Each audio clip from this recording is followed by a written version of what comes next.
বাবা মায়ের সাথে পাত্রী দেখতে এসেছি। জীবনে বহু অদ্ভুত পরিস্থিতিতে পড়েছি, কিন্তু আজকের মতো এত অস্বস্তিকর পরিস্থিতিতে আগে কখনো পড়িনি।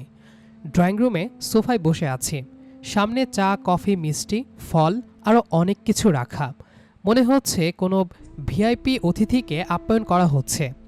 আমি মাহিন, পাশে বাবা মা বসে আছেন, আর সামনে পাত্রীপক্ষের আত্মীয় স্বজন। তখনই পাত্রীর মা হেসে বললেন, তা বাবা কি করো তুমি? আমি ভদ্রভাবে উত্তর দিলাম, জি, একটা সফটওয়্যার কোম্পানিতে চাকরি করি। রান্না বান্না জানো? প্রশ্নটা শুনে আমি কয়েক সেকেন্ড চুপ করে রইলাম, তারপর বললাম, ডিম ভাজি আর নুডলস পর্যন্ত আমার দক্ষতা, এরপর বাকিটা আল্লাহ ভরসা। আমার কথা শুনে সবাই হেসে উঠল। ঠিক তখনই তিনি একজনকে বললেন, যাও ওকে নিয়ে আসো। আমি স্বাভাবিকভাবেই দরজার দিকে তাকালাম। মনে মনে ভাবলাম, দেখি তাহলে যার জন্য এত আয়োজন সে দেখতে কেমন। 2 মিনিট পর কারো পায়ের নুপুরের শব্দ ভেসে এলো। আমি মাথা তুলে তাকাতেই পরের মুহূর্তে আমার মুখের হাসিটা একদম উধাও। আমার চোখ বড় হয়ে গেল, মুখ দিয়ে অস্ফুটে বেরিয়ে গেল, রিয়া। সামনে দাঁড়িয়ে থাকা মেয়েটাও আমাকে দেখে চোখ কপালে তুলে ফেলল। মাহিন। ড্রয়িং রুম 1 সেকেন্ড নিশ্চুপ। আমি আর ও দুজনেই একে অপরের দিকে তাকিয়ে আছি। মনে মনে শুধু একটা কথাই ঘুরছে, অসম্ভব। ঠিক তখনই রিয়া নিজের কপালে হাত দিয়ে বলল, আরে না না, সবাই ভুল বুঝছেন, আমি পাত্রী না। তারপর পাশে দাঁড়ানো একজন লোকের হাত ধরে বলল, উনি আমার হাজবেন্ড তুষার। আমি মনে মনে বললাম, আলহামদুলিল্লাহ, হার্ট অ্যাটাকটা অন্তত মিথ্যা ছিল। রিয়ার হাজবেন্ড তুষার হেসে বলল, আপনারা আগে থেকেই একে অপরকে চেনেন নাকি?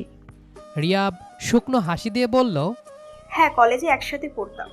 আমি ওর দিকে তাকিয়ে মনে মনে বললাম, শুধু কলেজে পড়তাম? বাহ, ইতিহাসটা বেশ সুন্দর করে ছোট করে ফেলেছে। কিন্তু মুখে কিছুই বললাম না, কারণ আজ আমি ঝগড়া করতে আসিনি। ঠিক তখনই ভেতরের রুম থেকে ধীর পায়ে একটা মেয়ে বেরিয়ে এলো। হালকা গোলাপি রঙের 3 পিস, মুখে লাজুক হাসি, চোখ দুটো নিচের দিকে। রিয়া মুস্কি হেসে বলল, এ হচ্ছে আমার ছোট বোন ফিমা। ফিমা মাথা নিচু করে সালাম দিল। আমি হালকা হেসে সালামের উত্তর দিলাম। কথাবার্তা শুরু হলো। সবাই ফিমাকে এটা সেটা জিজ্ঞেস করছে, আর ও ছোট ছোট করে উত্তর দিচ্ছে। খুব বেশি কথা বলে না, তবে কথাবার্তায় ভদ্রতা আর শান্ত স্বভাবটা স্পষ্ট বোঝা যাচ্ছে। আম্মু মাঝে মধ্যে ফিমার দিকে তাকিয়ে হাসছেন, বাবাও সন্তুষ্ট মনে মাথা নাড়লেন।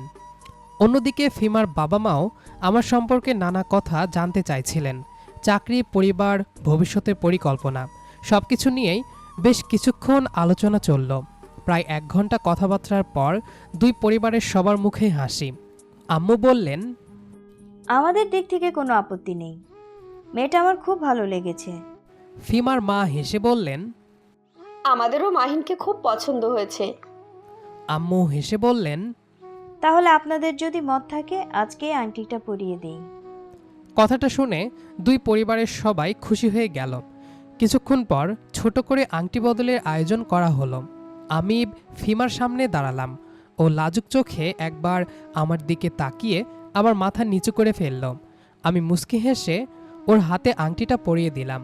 তারপর ফিমাও কাপা হাতে আমার আঙ্গুলে আংটিটা পরিয়ে দিল। চারপাশে হাততালির শব্দ উঠল। আমি একবার চোখ তুলে তাকাতেই দেখলাম রিয়া আমাদের দিকেই তাকিয়ে আছে। মুখে হাসি থাকলেও চোখ দুটো যেন অনেক কিছু লুকিয়ে রেখেছে। ওকে দেখে হঠাৎ 2 বছর আগের স্মৃতিগুলো মাথায় ভেসে উঠল। একটা সময় আমার পৃথিবীর সবচেয়ে প্রিয় মানুষ ছিল। টানা 4 বছর সম্পর্কে ছিলাম আমরা।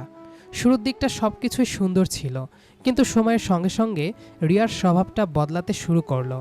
কথায় কথায় সন্দেহ করা, অকারণে দোষারোপ করা, আমার ফোন চেক করতে চাওয়া, আমার কাজিনদেরকে ব্লক করে দেওয়া, এসব যেন প্রতিদিনের ঘটনা হয়ে গিয়েছিল।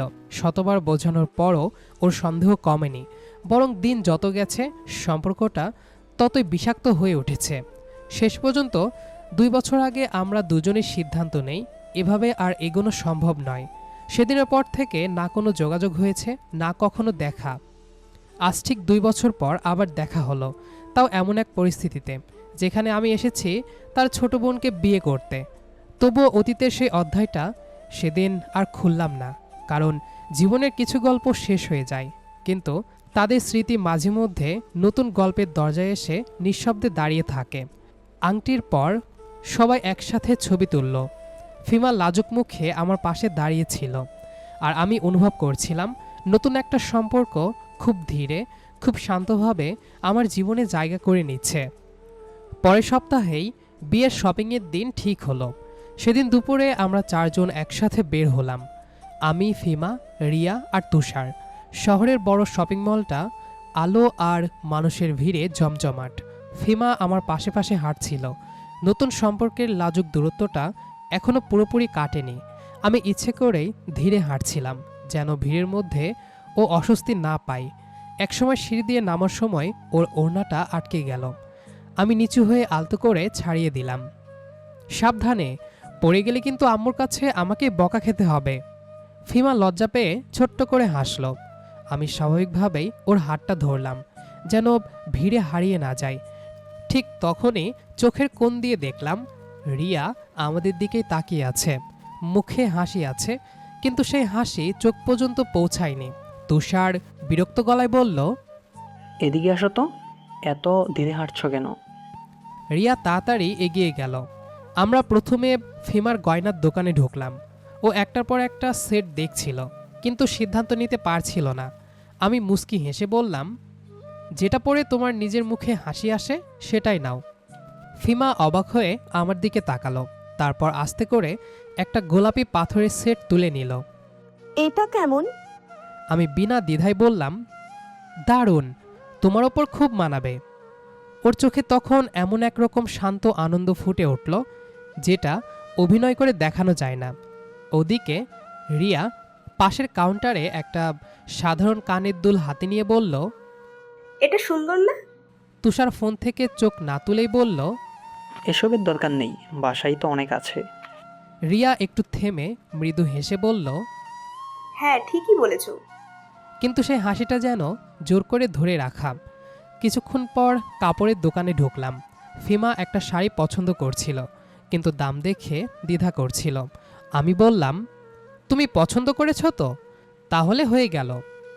তুষার সঙ্গে সঙ্গে বলল, এত দামের জিনিস নিয়ে পরে আফসোস করবে।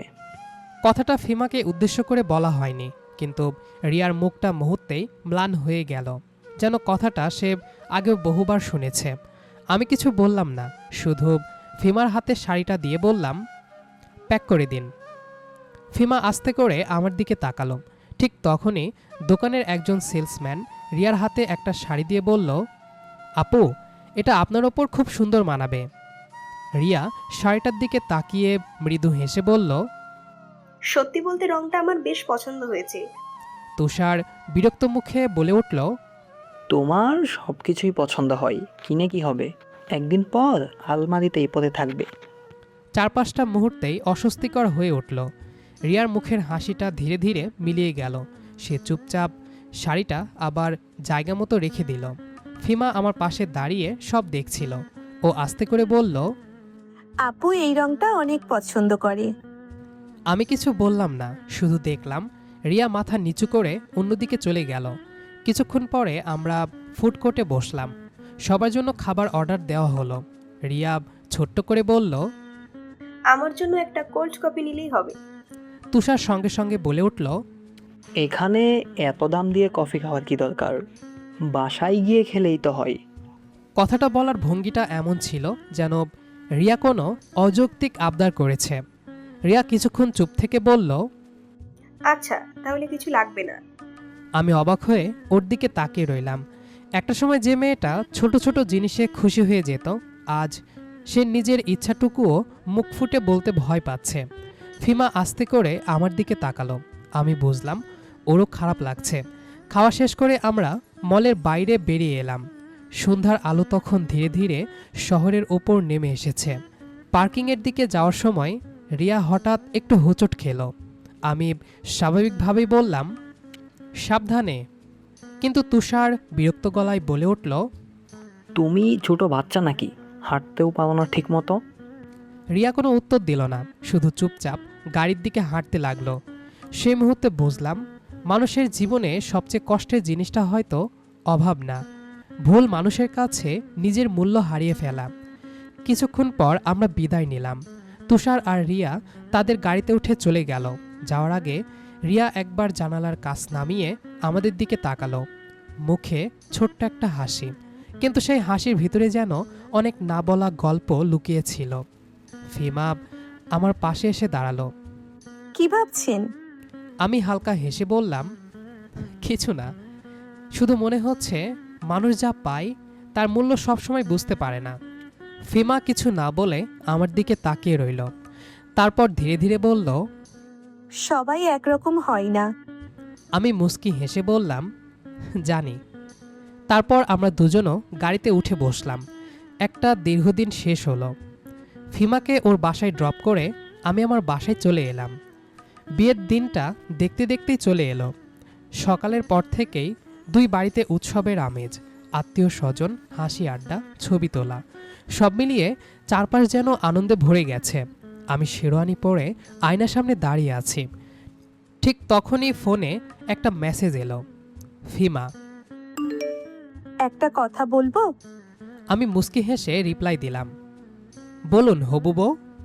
কয়েক সেকেন্ড পর উত্তর এলো, আজকে খুব ভয় লাগছে। আমি কিছুক্ষণ স্ক্রিনের দিকে তাকিয়ে রইলাম, তারপর লিখলাম, ভয় পাওয়ার কিছু নেই। আজকের পর থেকে সব ভয় অর্ধেক তোমার অর্ধেক আমার। মেসেজটা দেখার পর অনেকক্ষণ কোনো উত্তর এলো না, তারপর শুধু একটা ইমোজি। আমি বুঝতে পারলাম ও হাসছে। দুপুরের দিকে আমরা বিয়ের অনুষ্ঠানের জন্য কমিউনিটি সেন্টারে পৌঁছালাম। চারপাশ ঝলমলে আলোয় সাজানো, স্টেজে ফুলের সাজ, পেছনে গান বাজছে। আমি স্টেজে বসে আছি। একটু পরেই সবাই মিলে ফিমাকে নিয়ে এলো। লাল শাড়িতে ওকে আজ অন্যরকম লাগছে। সত্যি বলতে কয়েক সেকেন্ডের জন্য আমার চোখ সরানোই কঠিন হয়ে গেল। ফিমা একবার লাজুক চোখে আমার দিকে তাকিয়ে আবার চোখ নামিয়ে ফেলল। আমি আস্তে করে বললাম, এত সুন্দর হয়ে আসার কি দরকার ছিল? ফিমা লজ্জা পেয়ে চোখ নামিয়ে নিল। আমি মুচকি হেসে চুপ করে গেলাম। একসময় ছবি তোলার পালা শুরু হলো। ঠিক তখনই চোখে পড়ল স্টেজের একপাশে রিয়া দাঁড়িয়ে আছে। আজ ওকে খুব ক্লান্ত লাগছে। কয়েক মিনিট পর তুষারও সেখানে এসে দাঁড়ালো। একজন ফটোগ্রাফার বলল, ভাইয়া আপনারা দুজনও একটা ছবি তুলুন। রিয়া ছোট্ট করে হাসল, কিন্তু তুষার বিরক্ত হয়ে বলল, এত ছবি তুলে কি হবে? সারাদিন শুধু ছবি আর ছবি। চারপাশটা একটু অস্বস্তিকর হয়ে উঠল। রিয়া ধীরে বলল, আচ্ছা, না তুললেও হবে। ফটোগ্রাফারও চুপ হয়ে গেল। কিছুক্ষণ পরে রিয়া আস্তে করে বলল, ভীষণ পিপাসা পেয়েছে, একটু ঠান্ডা পানি এনে দাও না। তুষার তখন সবার সামনেই বলে উঠল, আমাকে কি এভাবে খাটানোর জন্য তোমার বাড়ির বিয়েতে এনেছো? সেবা করার কথা ছিল আমাকে, অথচ করতে হচ্ছে আমাকে। কথাটা এত জোরে বলা হয়েছিল যে আশেপাশের কয়েকজনও তাকিয়ে রইল। রিয়ার মুখটা মুহূর্তেই ফ্যাকাশে হয়ে গেল। ও কিছু বলল না, শুধু চোখ নামিয়ে দাঁড়িয়ে রইল। আমি দেখলাম ওর চোখে পানি জমে উঠেছে। ফিমাও সব দেখছিল।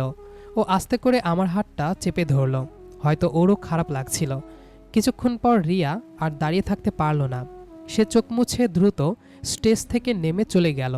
তুষারও বিরক্ত মুখে ওর পেছনে চলে গেল। ওদের দিকে তাকিয়ে আমার বুকের ভেতর কেমন যেন একটা ভারী অনুভূতি জমল। জীবনে কখনো কখনো মানুষ ভুল সিদ্ধান্তের মূল্য অনেক দেরিতে বুঝতে পারে, কিন্তু তখন আর কিছু বদলানোর থাকে না। কিছুক্ষণ পর কাজী সাহেব এলেন। সব আনুষ্ঠানিকতা শেষে আমাদের বিয়ে সম্পূর্ণ হলো। কবুল শব্দটা বলার পর হঠাৎ করে মনে হলো জীবনের একটা নতুন অধ্যায় শুরু হয়ে গেল। চারপাশে সবাই হাসছে, দোয়া করছে। ফিমা লাজুক মুখে বসে আছে। আমি ওর দিকে তাকিয়ে মুচকি হাসলাম। ও আস্তে করে হাসল। সেই ছোট্ট হাসিতেই যেন অনেক শান্তি লুকিয়েছিল। বিকেল গড়িয়ে প্রায় সন্ধ্যা হয়ে এসেছে। সব কিছু শেষে আমি ফিমাকে নিয়ে বাসার উদ্দেশ্যে রওনা দিলাম। গাড়ির ভেতরটা নিঃশব্দ। ফিমা জানালার বাইরে তাকিয়ে আছে। আমি আস্তে করে বললাম, কি ভাবছ? ও আমার দিকে তাকিয়ে মৃদু হেসে বলল, ভাবছি আজ থেকে সত্যিই আপনার বাড়িটাই আমার বাড়ি। আমি কয়েক সেকেন্ড চুপ করে রইলাম। তারপর বললাম, শুধু আমার বাড়ি না, তোমার নিজের বাড়ি। কথাটা শুনে ওর মুখে এক টুকরো শান্ত হাসি ফুটে উঠল। বাসায় পৌঁছানোর পর সবাই অনেক আদর করে ফিমাকে ঘরে নিয়ে গেল। সব আনুষ্ঠানিকতা শেষ হতে হতে অনেক রাত হয়ে গেল। অবশেষে আমি ঘরে ঢুকলাম। ফিমা খাটের এক কোণে চুপচাপ বসেছিল, লাল শাড়ি, হাতে মেহেদি, চোখে লাজুক ক্লান্তি। আমি ধীরে ধীরে ওর সামনে গিয়ে বসলাম। এত চুপচাপ কেন? ফিমা মাথা নিচু করে বলল, লজ্জা লাগছে। আমারও কিন্তু একটু লাগছে। কথাটা শুনে ও মুচকি হেসে ফেলল। কিছুক্ষণ নীরবতার পর আমি বললাম, একটা কথা বলবো? বলুন। আজ থেকে তোমার কোনো কষ্ট একা বহন করতে হবে না। ভালো মন্দ, সুখ দুঃখ সব কিছু আমরা দুজনে ভাগ করে নেব। ফিমা ধীরে ধীরে আমার দিকে তাকালো। ওর চোখ দুটো চিকচিক করছে। আমি খুব বেশি কিছু চাই না, শুধু চাই আপনি যেন কখনো আমাকে একা ফেলে না যান। আমি আস্তে করে ওর দিকে হাত বাড়িয়ে দিলাম। কথা দিলাম যতদিন পারি তোমার হাতটা শক্ত করে ধরেই রাখব।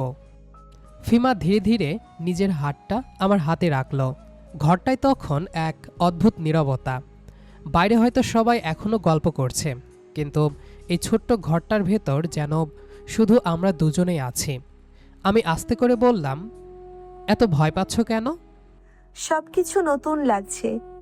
আমার কাছেও নতুন। তবে একটা ব্যাপার জানো? ফিমা চোখ তুলে তাকালো। আজকে থেকে তুমি আর একা নও। কথাটা শুনে ওর চোখ দুটো চিকচিক করে উঠল। কয়েক সেকেন্ড চুপ থেকে ও বলল, একটা কথা বলবো? বলো। আজকে সারাদিন অনেক মানুষের মাঝে ছিলাম, কিন্তু এখন কেন জানি মনে হচ্ছে আমি সত্যিই অন্য একটা জীবনে চলে এসেছি। আর সেই জীবনে আমি আছি। ও মুচকি হেসে ফেলল। কিছুক্ষণ পর আমি টেবিলের ওপর রাখা পানির গ্লাসটা ওর দিকে এগিয়ে দিলাম। আগে একটু পানি খাও। ফিমা গ্লাসটা হাতে নিল, কিন্তু নার্ভাস হওয়ার কারণে হাতটা একটু কেঁপে গেল। আমি হেসে বললাম, এত টেনশন নিলে কিন্তু চলবে না। ফিমা লজ্জা পেয়ে বলল, আপনি আবার হাসছেন? কারণ আমার বউটা খুব মিষ্টি। কথাটা শুনে ও আরও লজ্জা পেয়ে মাথা নিচু করে ফেলল। কিছুক্ষণ পরে আমি ধীরে ধীরে উঠে ওর পাশে গিয়ে বসলাম। ও একবার আমার দিকে তাকিয়ে আবার চোখ নামিয়ে ফেলল। আমি আস্তে করে বললাম, একটা জিনিস চাইতে পারি? কি? এই লজ্জা পাওয়াটা সবসময় যেন এমনই থাকে। ফিমা হেসে ফেলল। তারপর খুব আস্তে করে বলল, আপনি সব সময় এভাবেই কথা বলেন? না, শুধু তোমার সঙ্গে। ওর ঠোঁটের কোণে আবারও হাসি ফুটে উঠল। পরের মুহূর্তেই ফিমা একটু কাছে এগিয়ে এলো। খুব ধীরে, খুব লাজুকভাবে মাথাটা আমার কাঁধে রেখে দিল। আমি কয়েক সেকেন্ড চুপ করে রইলাম। তারপর আলতো করে ওকে জড়িয়ে ধরলাম। বুকের ভেতর একটা অদ্ভুত শান্তি নেমে এলো। মনে হচ্ছিল এতদিন পর জীবনের সব অস্থিরতা থেমে গেছে। কিছুক্ষণ পর আমি আস্তে করে ওর কপালে একটা ছোট্ট চুমু দিলাম। ফিমা চুমকে আমার দিকে তাকালো। আমি হেসে বললাম, এটা কিন্তু শুধু আমার বউয়ের জন্য।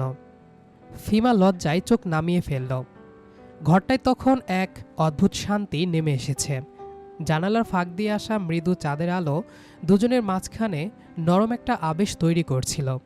আমি আলতো করে ওর থুতনিটা ছুঁয়ে মুখটা একটু উপরে তুললাম। লজ্জায় ওর গাল দুটো লাল হয়ে উঠেছে। আমি ধীরে ধীরে ওকে আরও কাছে টেনে নিলাম। ওর চোখে তখন ভয় নেই, আছে একরাশ বিশ্বাস আর নতুন জীবনের মিষ্টি নিশ্চয়তা। পরের মুহূর্তে ও নিজের ইচ্ছাতেই মাথাটা আমার বুকে রেখে দিল। আমি আলতো করে ওর মাথায় হাত বুলিয়ে দিলাম। ওর মেহেদি রাঙ্গা হাত দুটো ধীরে ধীরে আমার হাতের মুঠোয় এসে ধরা দিল। মনে হচ্ছিল এই ছোট্ট মুহূর্তটুকুর মাঝেই একটা নতুন সংসারের শুরু হয়ে গেছে। কিছুক্ষণ পর ও মুখ তুলে আমার দিকে তাকালো। দুজনের চোখে তখন হাজারটা না বলা কথা। আমি ওর কপালে আরেকটা ছোট্ট চুমু এঁকে দিলাম। তারপর গালে আলতো করে একটা চুমু দিতেই ও লজ্জায় চোখ বন্ধ করে ফেলল।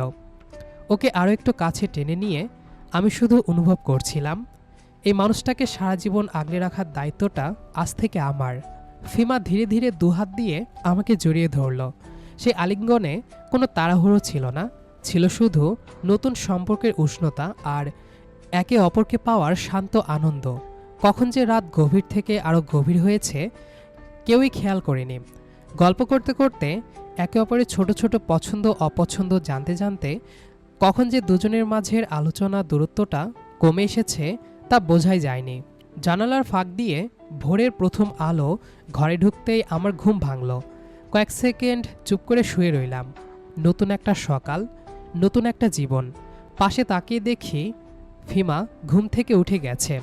ও আস্তে আস্তে উঠে বসেছে, মুখে একরাশ লাজুকতা, চোখে নতুন দিনের নরম আলো। আমার দিকে তাকাতে ও আবার দ্রুত চোখ নামিয়ে ফেলল। আমি মুচকি হেসে বললাম, এত লজ্জা কিসের? ও কিছু বলল না, শুধু ঠোঁট কামড়ে মৃদু হেসে মাথা নিচু করে রইল। কিছুক্ষণ পর ও ধীরে ধীরে উঠে বাথরুমে চলে গেল। কিছু সময় পরে গোসল করে ফিরে এলো। ভেজা চুলগুলো পিঠ জুড়ে ছড়িয়ে আছে। হালকা বেগুনি রঙের শাড়িতে ওকে ভীষণ শান্ত আর সুন্দর লাগছিল। কিন্তু ঘরে ঢুকেই আবার আমার দিকে তাকাতে না পেরে জানালার দিকে মুখ ফিরিয়ে দাঁড়িয়ে রইল। আমি হেসে ফেললাম। এখনও লজ্জা যাচ্ছে না? ও ছোট্ট করে মাথা নেড়ে না বলল। আমি ধীরে ধীরে উঠে ওর কাছে গিয়ে দাঁড়ালাম।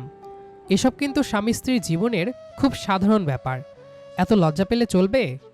কথাটা শুনে ও আরও লজ্জা পেয়ে গেল। গাল দুটো হালকা লাল হয়ে উঠল। তারপর খুব আস্তে করে বলল, জানি না কেন আজকে সবকিছুই অন্যরকম লাগছে। অন্যরকম তো লাগবেই, কারণ আজ থেকে তোমার প্রতিটা সকাল, প্রতিটা বিকেল, প্রতিটা রাতের গল্পে আমি আছি। কথাটা শুনে ও ধীরে ধীরে আমার দিকে তাকালো, চোখে এক অদ্ভুত শান্তি। কিছুক্ষণ পর আমি ইচ্ছে করেই বললাম, আচ্ছা একটা কথা বলো তো, এতক্ষণে আমার দিকে কয়বার তাকিয়েছ? ফিমা অবাক হয়ে বলল, আমি আবার তাকালাম কই? এই তো, আবার মিথ্যাও বলতে শুরু করলে। ও লজ্জা পেয়ে হেসে ফেলল। আমি আরও একটু কাছে এগিয়ে গেলাম। ও সঙ্গে সঙ্গে এক পা পেছনে সরে গেল। এই এত কাছে আসছেন কেন? কারণ আমার বউটা সকালবেলাতেও এত সুন্দর লাগছে যে দূরে দাঁড়িয়ে থাকা যাচ্ছে না। কথাটা শুনে ও আবার চোখ নামিয়ে ফেলল। আমি আলতো করে ওর ভেজা চুলগুলো কাঁধের ওপর থেকে সরিয়ে দিলাম। ফিমা নিঃশব্দে দাঁড়িয়ে রইল। আমি ধীরে ধীরে ওর হাতটা নিজের হাতে নিলাম। ওর আঙ্গুলগুলো তখনও একটু ঠান্ডা। খারাপ লাগছে? না, তবে এখনো একটু লজ্জা লাগছে। তাহলে এই লজ্জাটা সারা জীবন রেখো, কারণ তোমাকে লজ্জা পেতে খুব সুন্দর লাগে। ও এবার আর কিছু বলল না, শুধু মাথাটা আস্তে করে আমার কাঁধে রেখে দিল। ঘরটা তখন নরম সকালের আলোয় ভরে গেছে। জানালার বাইরে পাখির ডাক শোনা যাচ্ছে, অথচ আমার মনে হচ্ছিল পুরো পৃথিবী যেন এই ছোট্ট মুহূর্তটার মাঝেই থেমে আছে। আমি ধীরে ধীরে বললাম, জানো, কাল রাত পর্যন্ত তুমি ছিলে আমার জীবনের এক নতুন একজন মানুষ, আর আজ মনে হচ্ছে তুমি অনেকদিন ধরেই আমার জীবনের অংশ। ফিমা মাথা তুলে আমার দিকে তাকালো। সত্যি? একদম সত্যি। ওর ঠোঁটের কোণে ছোট্ট একটা হাসি ফুটে উঠল। তারপর খুব আস্তে করে বলল, তাহলে একটা কথা আমিও বলি। বলো। আজকে ঘুম থেকে উঠে প্রথমবার মনে হয়েছে আমি একা নই। কথাটা শুনে আমার বুকের ভেতর কেমন যেন উষ্ণ একটা অনুভূতি ছড়িয়ে পড়ল। আমি আলতো করে ওর কপালে একটা ছোট্ট চুমু দিলাম। আর কোনোদিন একা হতে দেব না, ইনশাল্লাহ। ও মৃদু হেসে আবার মাথাটা আমার বুকে রেখে দিল। নতুন সকালের নরম আলোয়, নতুন সংসারের প্রথম দিনে আমরা দুজন শুধু নিঃশব্দে দাঁড়িয়ে রইলাম। কোনো বড় কথা ছিল না, কোনো প্রতিশ্রুতির প্রয়োজনও ছিল না, কারণ কিছু সম্পর্কের সবচেয়ে সুন্দর মুহূর্তগুলো শব্দে নয়, নীরবতার মাঝেই তৈরি হয়। জীবনের কিছু গল্প সত্যি অদ্ভুত। একটা সময় যাকে নিজের পুরো পৃথিবী ভাবতাম, সময়ের নিষ্ঠুর পরিহাসে সে আজ অতীত। কিন্তু সেই অতীতের ধ্বংসস্তূপ থেকে যে এমন একটা সুন্দর, শান্ত আর ভালোবাসায় জড়ানো নতুন সকাল আমার জীবনে আসবে, তা হয়তো আমি কখনোই ভাবিনি। ফিমাকে পেয়ে আজ মনে হচ্ছে ভুল মানুষের অধ্যায়টা চুকে যাওয়ার পরেই কেবল সঠিক মানুষটার আগমন ঘটে। জীবনের সব অস্থিরতা শেষে এই শান্ত ভালোবাসাটুকুই তো আসলে চেয়েছিলাম। প্রিয় শ্রোতা বন্ধুরা, এক্স গার্লফ্রেন্ডের বোন যখন আদুরে বউ গল্পটি আজ এখানে শেষ হলো। মাহিন ও ফিমার এই মিষ্টি প্রেমের গল্পটি আপনাদের কেমন লেগেছে তা কিন্তু কমেন্ট বক্সে জানাতে একদম ভুলবেন না। গল্পটি যদি আপনার মনের কোনো কোণে ভালো লাগার ছোঁয়া দিয়ে থাকে তবে ভিডিওটিতে একটি লাইক করে দিন। আর হ্যাঁ, এই সুন্দর গল্পটি আপনার প্রিয় মানুষদের সাথে এবং বন্ধুদের সাথে অবশ্যই শেয়ার করবেন, যাতে তারাও এই মিষ্টি অনুভূতির অংশ হতে পারে। আমাদের চ্যানেলের এমন আরও সুন্দর সুন্দর ভালোবাসার গল্প সবার আগে শুনতে এখনই চ্যানেলটি সাবস্ক্রাইব করে নিন এবং পাশে থাকা বেল আইকনটি অন করে দিন। আজকের মতো আমি তানভীর এখানেই বিদায় নিচ্ছি। খুব শীঘ্রই দেখা হবে নতুন কোনো গল্প নিয়ে, নতুন কোনো অধ্যায়ে। ততক্ষণ পর্যন্ত সবাই ভালো থাকুন, সুস্থ থাকুন আর ভালোবাসায় থাকুন। ধন্যবাদ।